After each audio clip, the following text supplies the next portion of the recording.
Gusti Yesus ngendika, kowe ra padha ngerti apa sing padha dilakoni dening wong-wong sing padha nyekel panguwasa, yaiku ngerehake rakyate.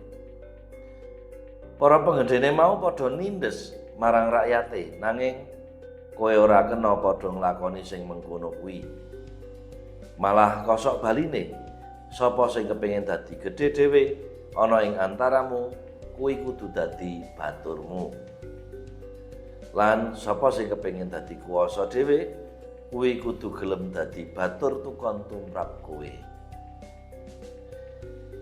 Sebab putraning manungsa rawuhe ora mundhut diladeni, nanging malah ngladeni lan masrahake nyawane kanggo ngluwari wong akeh. Bola-bola dalem Sang Kristus, ora ana pelayanan sing ora abot.